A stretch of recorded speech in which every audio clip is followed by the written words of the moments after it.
नमस्कार दोस्तों, मैं सुनीता कथा मंथन में आप सबका स्वागत करती हूँ। कथा मंथन में आज सुनिए घर उपन्यास का चौथा अध्याय, जिसके लेखक हैं विभूति नारायण राय। पहले जब कभी मुंशी जी बाहर राजकुमारी की शादी की बात चलाकर घर आते तो घर में उत्साहित स्वर में बातें करना शुरू करते। इन सपनों की तब रफ्तार बढ़ जाती। सपनों में खोई राजकुमारी हर पल उस राजकुमार का इंतजार करने लगती। कभी कभी मुंशी जी लड़के की तस्वीर घर ले आते, तब राजकुमार का चेहरा काफी स्पष्ट हो जाता। राजकुमारी चोरी छिपे तस्वीर देखती और रात में अपने सपने के राजकुमार के फ्रेम में इसे मढ़ देती। हर बार शादी की बात बीच में ही टूट जाती। राजकुमारी इस हादसे की इतनी ज्यादा अभ्यस्त हो गई थी कि उसे अब यह जानने के लिए कि उसकी शादी की बात टूट गई है, किसी के मुंह से कुछ सुनने की जरूरत नहीं पड़ती। मुंशी जी के घर में घुसने, कोट उतारने, बात करने या खाना खाने के अंदाज से ही उसे पता चल जाता कि एक बार फिर उसकी शादी की बात टूट गई है और अभी ना जाने कब तक के लिए उसकी नियति इस नर्क से जुड़ी हुई है जिसे घर कहते हैं। तब उसके सपनों में खोने की रफ्तार ज्यादा बढ़ जाती और उसके सपनों के राजकुमार का चेहरा पहले ही की तरह धुंधला और अस्पष्ट हो जाता। काफी देर बाद जब वह अपने स्वनिर्मित संसार से वापस लौटी तो जाड़े की रात अपने पूरे भयावह विस्तार के साथ उतर चुकी थी। हड़बड़ा कर उठी। समय का अंदाज नहीं लग रहा था। घर की इकलौती घड़ी मुंशी जी के साथ चली गई थी। राजकुमारी का आज पूरा दिन ऐसे ही चला गया। अभी उसे दिन के बर्तन मांजने थे, शाम का खाना बनाना था। मजे की सर्दी पड़ रही थी। इस सर्द मौसम में ठंडे पानी में बर्तन मांजने का ख्याल ही काफी कष्टदायक था। थोड़ी देर और आलस से पड़े पड़े बदन की टूटन को महसूस करने की कोशिश वह करती रही, लेकिन उसे उठना ही था और वह उठी। नल के नीचे झूठे बर्तनों का ढेर देखकर वह कोफ्त से भर उठी। बेमन से उसने ठंडे पानी की धार के नीचे अपनी हथेली डाली और खींच लिया। हाथ सुन्न हो गए। थोड़ी देर तक वह अपनी हथेलियां रगड़ती रही। थोड़ी गर्माहट आते ही उसने पूरा हाथ नल के नीचे डाल दिया। 2 थालियां धोते धोते उसकी हिम्मत जवाब दे गई। उसने मन ही मन तय किया कि आज सिर्फ खिचड़ी बनाएगी। इस फैसले से उसके मन में अतिरिक्त उत्साह का संचार हुआ। खिचड़ी के लिए उसे सिर्फ एक पतीली साफ करने की जरूरत पड़ेगी। 2 थालियां हो गई, एक और साफ करेगी। खुद मुंशी जी की झूठी थाली में खा लेगी। बचपन में उसमें और विनोद में कितना झगड़ा होता था मुंशी जी की झूठी थाली में खाना खाने के सवाल को लेकर। अक्सर माँ फैसला करती, अब यह सब चीजें बेमानी लगती। अब तो पहले की तरह मुंशी जी, विनोद या पप्पू की फरमाइशें भी नहीं रही। जो कुछ राजकुमारी बना देती, सिर झुकाए सब खा लेते। केवल पप्पू कभी कभी कुछ प्रतिक्रिया व्यक्त करता, लेकिन उसकी प्रतिक्रिया भी अब केवल झुंझलाकर आधी खाई थाली सरकारें देर भर रह गई। मुंह से कुछ नहीं कहता।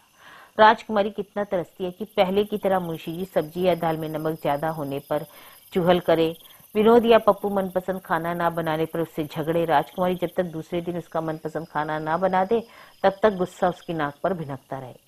राजकुमारी ने माँ से सीखा था कि किस तरह तमाम आर्थिक तंगियों के मध्य लजीज खाना बनाया जाए। बचपन में वह माँ से कितनी ईर्ष्या करती थी कि जो मशीन की तरह तेजी से बिना किसी विशेष सामग्री के मजेदार खाना बनाती थी। उसे लगता था वह कभी ऐसा खाना नहीं बना सकेगी। लेकिन धीरे धीरे उसने माँ से सब कुछ सीख लिया। माँ के मरने के बाद उसका प्रयास यही रहा कि किसी को भी माँ की कमी महसूस ना हो सके। शुरू में ऐसा हुआ था, लेकिन बाद में ना जाने क्या हुआ कि घर के सारे सदस्य अलग अलग दीपों की तरह एक दूसरे से दूर होते गए। अब जिस संवादहीनता की स्थिति में वे पहुंच गए, उसमें यह संभव नहीं रह गया था कि खाना खाने जैसी अनौपचारिक मौके पर भी किसी के बीच कोई बातचीत हो। केवल खिचड़ी पकाने के फैसले से राजकुमारी की कोफत कुछ कम हुई। उसने पतीली साफ की और बाकी झूठे बर्तन नल की एक तरफ सरका दिए। ठंड से सिहरते हुए जल्दी जल्दी अपने हाथ साफ किए और साफ बर्तनों को उठाकर रसोई में आ गई। जल्दबाजी में अंगीठी सुलगाना तो वह भूल ही गई। उसे एक बार फिर अपने ऊपर झुंझलाहट हुई। इसने जल्दी जल्दी अंगीठी चौके के बाहर निकाली। सवेरे वाली राख नल के पड़े हुए झूठे बर्तनों पर उड़ेली और खाली अंगीठी उठाकर आंगन के किनारे आ गई, जहाँ कोयले का ढेर पड़ा हुआ था। अंगीठी में कोयला भरते भरते उसने समय का अंदाजा लगाने की कोशिश की। जाड़े की अंधेरिया रात अपने बारे में किसी तरह का अंदाज लगाने से रोक रही थी। बहरहाल आसपास के घरों से आ रही आवाजों से इतना एहसास तो उसे हो ही चला था कि काफी देर हो गई। मुंशी जी किसी भी क्षण आ सकते हैं। वह जानती है कि थके मांदे लौटने पर खाना तैयार ना देखकर मुंशी जी कुछ कहेंगे नहीं, चुपचाप मुंह ढककर लेट जाएंगे। लेकिन कुछ न कहना राजकुमारी के लिए यातनादायक सिद्ध होगा। कोयला भरते हुए उसके हाथों की रफ्तार और ज्यादा बढ़ गई। कोयला भरकर उसने कुछ लकड़ियां सुलगाकर अंगीठी में डाली और सुलगने के लिए अंगीठी उठाकर बाहर गलियारे में रखाई। वापस रसोई में आकर उसने चावल थाली में निकाला और बीनना शुरू किया। अभी उसने चावल बीनना खत्म किया ही था कि बाहर दरवाजे पर दस्तखत सुनाई पड़ी। हे भगवान, मुंशी जी आ गए। उसने घबराहट में थाली जमीन पर रख दी और बाहर को भागी। दरवाजा खोलते ही वे यंत्रवत रह गई। सामने त्रिवेणी खड़ा था। उसकी और त्रिवेणी की नजर परिचित अंदाज से मिली और झुक गई। नजरें बचाते बचाते जो कुछ त्रिवेणी ने कहा उसका आशय था कि वह मुंशी जी और विनोद के साथ आया है। विनोद गली के नुक्कड़ पर किसी से बात कर रहा है और मुंशी जी थोड़ा पहले ही रिक्शे से यह कहकर उतर गए थे कि बस आते हैं। त्रिवेणी के कथन का ना जाने कितना अंश राजकुमारी समझ पाई। वह चुपचाप दरवाजे पर सटकर एक किनारे खड़ी हो गई। त्रिवेणी पहले ही आ चुका था। अंदर आकर वह सीधा मुंशी जी के कमरे की तरफ बढ़ गया। पता नहीं कितनी देर तक राजकुमारी दरवाजा पकड़े खड़ी रही। विनोद के कदमों की आहट ने उसकी तंद्रा तोड़ी। विनोद दरवाजा पार कर अंदर आ रहा था। उसे चुपचाप वहां खड़ा देख झिटक कर रुकने लगा, लेकिन राजकुमारी बिना उसे कुछ बोलने का मौका दिए बाहर गली में निकल आई। अंगीठी में आंच अभी ऊपर तक नहीं आई थी। चुपचाप उसने कोयले कुरेदने शुरू किए। कोयले कुरेदने से जल्दी कुछ होने वाला नहीं था, लिहाजा वह पंखा उठा लाई। पंखा झलने से कुछ फर्क पड़ा। ऊपरी सतह के नीचे लाल लाल चिंगारियां दिखाई देने लगी। उसे पता था मुंशी जी आते ही त्रिवेणी के लिए चाय बनाने के लिए कहेंगे। घर में ना दूध है और ना चीनी। गनीमत है कि विनोद है, नहीं तो उधार चीनी लाने, शंकर और दूध लाने ग्वाले के घर तक उसे जाना पड़ता। ग्वाले के घर तक तो वह जा सकती है, किंतु शंकर की दुकान तक जाने के ख्याल से ही उसे वितृष्णा होने लगती है। गली के मोड़ पर मुंशी जी दिखाई दिए। उनके हाथ में एक कुल्हड़ था, शायद उसमें दही था। तो क्या त्रिवेणी यही खाना खाएगा? अब राजकुमारी की घबराहट और बढ़ गई। उसने घबराकर अंगीठी के लोहे का हैंडल नंगे हाथों से पकड़ा और लगभग दौड़ते हुए आंगन में घुस गई। आंगन के मध्य तक पहुंचते पहुंचते उसके हाथ जलने लगे। उसने अंगीठी वहीं जमीन पर रख दी। जमीन पर रखी अंगीठी रखकर उसने आंचल से उसे पकड़कर उठाया और रसोई में लेकर चली गई। तब तक मुंशी जी भी अंदर आ गए। वे सीधे रसोई में चले गए। उनके हाथ, एक हाथ में दही था और दूसरे हाथ में कुछ मूलियां और एक नींबू। राजकुमारी ने चुपचाप सारी चीजें उनके हाथ से ले ली। अब तक उसे पक्का यकीन हो चुका था कि त्रिवेणी यही खाना खाएगा, इसलिए मुंशी जी के कथन को उसने महज औपचारिक सूचना के तौर पर लिया। हाँ, एक झूठ जरूर उसके मुंह से अनजाने में निकल गया। उसने मुंशी जी को बता दिया कि उसने सबके लिए खिचड़ी बना दी है, केवल सलाद भर काटकर वह खाना लगा देगी। मुंशी जी चले गए। राजकुमारी ने फटाफट दाल साफ की और अंगीठी पर खिचड़ी चढ़ा दी। आज कुछ कम थी। उसने फिर पंखा जलना शुरू किया। खिचड़ी बनने में समय भी कितना लगता है। खिचड़ी बनेगी तो वह सलाद काट लेगी। अंदर से त्रिवेणी के जोर से हंसने की आवाज आई। साथ में मुंशी जी की भी हल्की आवाज थी। अंदर त्रिवेणी और मुंशी जी कुछ उत्तेजित आवाज में बातें कर रहे थे। राजकुमारी ने कान लगाकर सुनने की कोशिश की। केवल एक शब्द नौकरी उसके कान से बार बार टकरा रहा था। तो क्या विनोद को नौकरी मिल गई? राजकुमारी का मन छलछला उठा। अव्यक्त खुशी से उसका बदन पुलकित हो गया। चुपचाप रसोई में से निकलकर वह बरामदे में खंभे से चिपक कर खड़ी हो गई। अंदर कमरे में बैठे हुए 3 व्यक्तियों में से केवल विनोद ही उसे दिखाई पड़ रहा था। त्रिवेणी बार बार विनोद को मिठाई खिलाने के लिए कह रहा था। मुंशी जी भी उत्साहित स्वर में उसका समर्थन कर रहे थे, लेकिन ना जाने क्या बात है कि विनोद बुझे मन से बैठा बैठा सुबह का अखबार उलट रहा था। शायद मुंशी जी के सामने अपनी खुशी जाहिर करने में शर्मा रहा था। राजकुमारी का मन हुआ कि भागकर ऊपर छत पर चली जाए और बिन्नी को बता दे, लेकिन उसने अपने ऊपर नियंत्रण किया और रसोई में चली आई। विनोद की नौकरी पक्की होने पर मुंशी जी त्रिवेणी को खाना खाने के लिए घर ले आए हैं। राजकुमारी ने अपने हाथ तेज कर दिए। खिचड़ी करीब करीब बन चुकी थी। उसने मूली काट डाली। बाहर एक मेहमान बैठा है और उसने सिर्फ खिचड़ी बनाई है। राजकुमारी को अब शर्म महसूस होने लगी। कम से कम सलाद तो ठीक ही होता। टमाटर की तलाश में उसने पूरी रसोई छान डाली, एक भी टमाटर नहीं मिला। एक ही उपाय था कि कोई शंकर की दुकान तक जाए और ले आए। उस समय कोई और दुकान खुली नहीं होगी।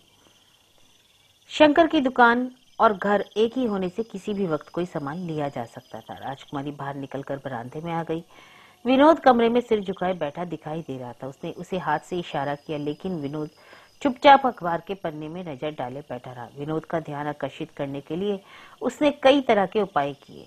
खांसा, खंकारा, पर विनोद पर कोई असर नहीं हुआ। पता नहीं कौन सी बात से जिसके चलते अखबार से सर नहीं उठा रहा था। झुंझलाकर राजकुमारी वापस रसोई में आ गई। खिचड़ी पक चुकी थी। उसने उसे उतारकर जमीन पर रख दिया। शंकर के घर उसे ही जाना पड़ेगा। रसोई का पल्ला भिड़कर वह घर के बाहर आई। शंकर का घर ज्यादा दूर नहीं था, लेकिन बाहर की सर्दी और शंकर के घर जाने के ख्याल से उत्पन्न हुई जिज्ञासा ने राजकुमारी की चाल काफी धीमी कर दी। उसने सर्द हवा के थपेड़ों से बचने के लिए अपनी महीन सूती साड़ी कसकर चेहरे पर लपेट ली, किंतु बला की सर्दी थी। राजकुमारी सिहर उठती थी बीच बीच में। शंकर से मुंशी जी के परिवार का पुराना रिश्ता था। जब से वे लोग इस मोहल्ले में आए, राजकुमारी को याद नहीं पड़ता कि कोई ऐसा महीना गुजरा हो जिसके अंत में शंकर के यहाँ से उधार लेने की नौबत ना आई हो। कितनी बार मुंशी जी ने उससे छुटकारा पाने की कोशिश की, लेकिन हर बार हार गए। माँ थी तो इसी बात से मुंशी जी से लड़ती थी, लेकिन उसे भी पता था कि बिना शंकर की मदद से उसकी गृहस्थी की गाड़ी हर महीने चल नहीं पाएगी। लिहाजा शुरू से ही जोड़ तोड़ करने के बावजूद महीने के आखिर में वह भी समर्पण कर ही देती। माँ के बनने के बाद धीरे धीरे विनोद और पप्पू का रिश्ता घर से खत्म होता गया। लिहाजा उधार लेने शंकर की दुकान तक या तो मुंशी जी जाते या फिर राजकुमारी। अक्सर जब कई महीने का हिसाब बिना चुका रह जाता और शंकर उधार देने से इनकार करने लगता, तो मुंशी जी राजकुमारी को ही भेजते। शुरू के सालों में शंकर के लड़के की राजकुमारी में काफी दिलचस्पी थी। अक्सर उसके स्कूल जाने के समय वह गली के मोड़ पर खड़ा रहता और कभी कभी इसके स्कूल तक पीछा करता। शंकर की अनुपस्थिति में वह दुकान पर बैठता। अगर कभी ऐसे मौकों पर राजकुमारी दुकान पर आ जाती तो उसकी भांचे खिल जाती। उसकी एक सीमा तक छेड़छाड़ राजकुमारी को भी अच्छी लगती। उसके आंख मारने, उंगलियां छू लेने या कलाई पकड़ लेने पर राजकुमारी हल्के से हंस देती और दुकान से भाग जाती। दुकान और घर एक ही इमारत में होने के कारण शंकर के लड़के का साहस इससे ज्यादा बढ़ने को नहीं होता। बाहर पार्क या सिनेमा हॉल में मिलने के प्रस्ताव को चाहते हुए भी स्वीकार करने का साहस राजकुमारी नहीं जुटा सकी थी। बाद में धीरे धीरे उसकी दिलचस्पी राजकुमारी में खत्म हो गई। मोहल्ले में और न जाने कितनी लड़कियां राजकुमारी की जगह लेने को तैयार हो गई थी, और चूंकि मोहल्ले के अधिकांश घर शंकर के कर्ज से डूबे थे, लिहाजा उसने दूसरी लड़कियों में दिलचस्पी लेना शुरू कर दिया।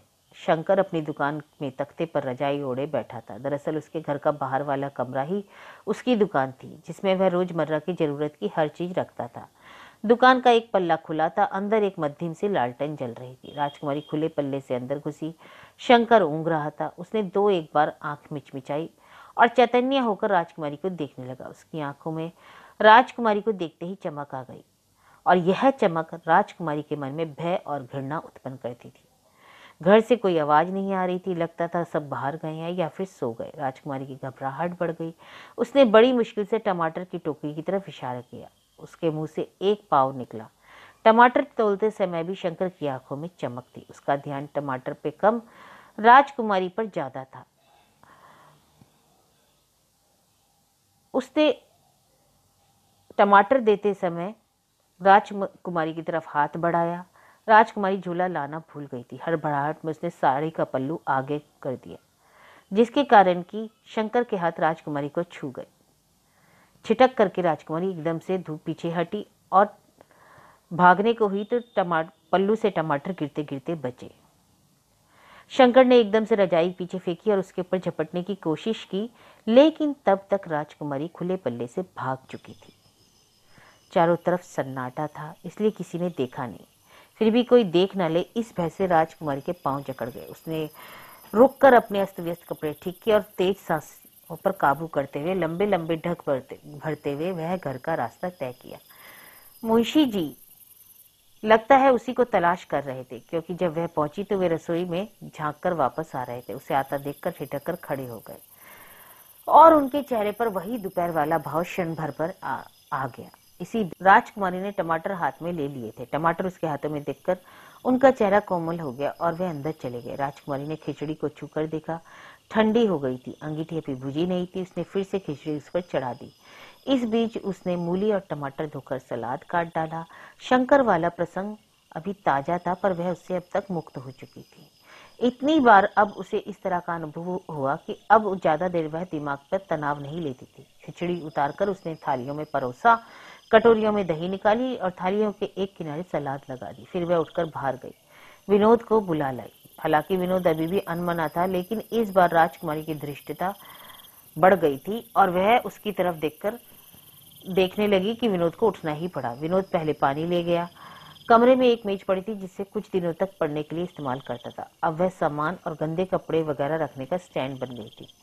मुंशी जी ने सारा सामान उतार कर चारपाई पर डाल दिया। विनोद ने उसी पर थालियां लगा दी। तीनों लोग अपनी अपनी कुर्सियां खींचकर खाना खाने लगे। राजकुमारी बाहर खंबे की ओट में खड़ी हो गई।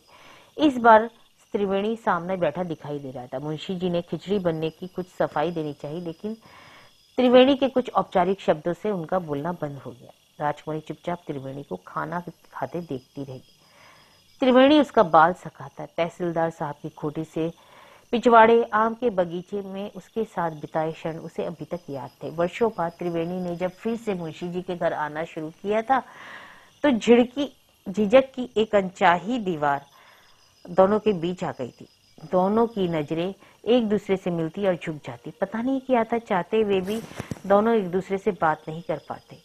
जिस दिन त्रिवेणी घर आता, राजकुमारी के सपनों में राजकुमार की शक्ल कुछ कुछ उससे मिलने लगती। त्रिवेणी ने उसे कभी नहीं बताया, लेकिन उसे पता है कि त्रिवेणी की शादी हो चुकी है और उसके बच्चे भी हैं।